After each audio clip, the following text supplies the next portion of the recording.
10 में से चौथा, यह दान विश्वासियों के लिए नहीं है।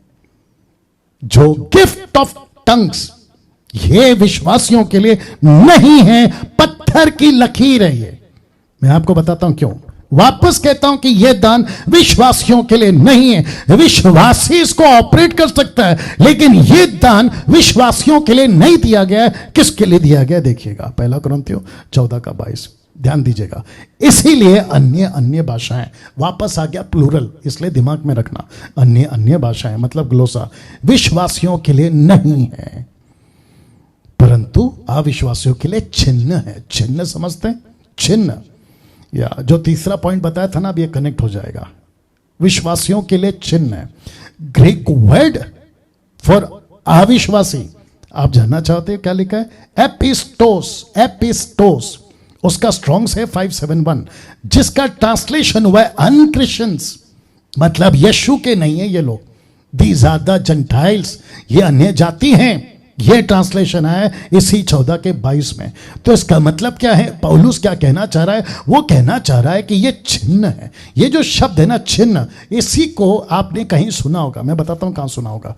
मरकुस का 16:17 में, विश्वास करने वालों में ये चिन्ह होंगे कि वे मेरे नाम से दुष्टात्मा को निकालेंगे। तो दुष्टात्मा किसके अंदर होता है? अविश्वासी।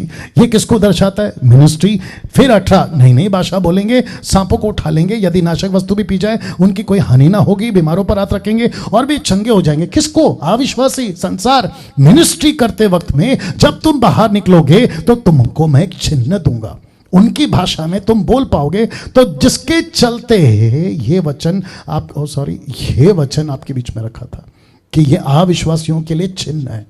अगर डैनियल राज कहीं पे जाता है, वहां की भाषा मुझे नहीं आती, मैं प्रभु से कहता हूं कि प्रभु ये लोग अविश्वासी हैं, मुझे इनकी भाषा में प्रचार करना है, तो तब प्रभु क्या कहता है कि ओके, मैं तुझे ये दान दूंगा, क्योंकि मरकुस का 16:17-18 कहता है कि वे नई भाषा बोलेंगे। तो ये मेरे लिए, मैं यीशु का सेवक हूं, मैं यीशु का प्रभु का दास हूं, मेरे लिए ये चिन्ह साबित होगा। लेकिन मेरे लिए नहीं, उनके लिए ये हो गया। अब इसको देखो, 1 कुरिन्थियों 12:11, परंतु ये सब प्रभावशाली कार्य वही एक आत्मा करवाता है। इसका मतलब क्या है?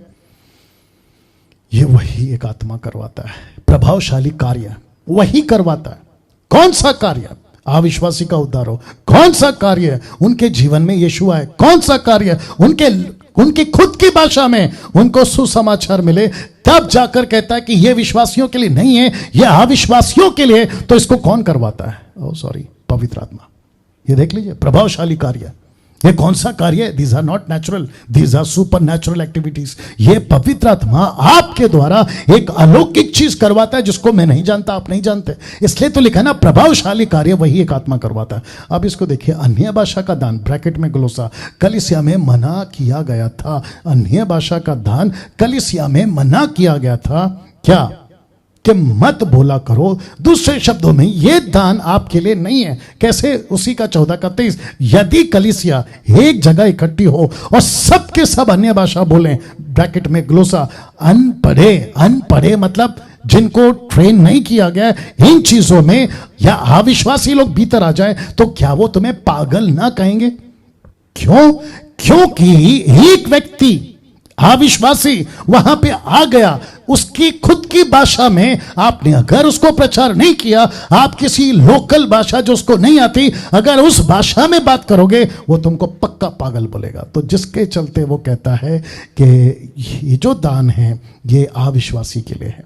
जिसके चलते कहता है कि अविश्वासी तुमको पागल ना बोले, इसलिए उसके खुद की भाषा में तुम उसको बात करो। ये है कॉन्सेप्ट।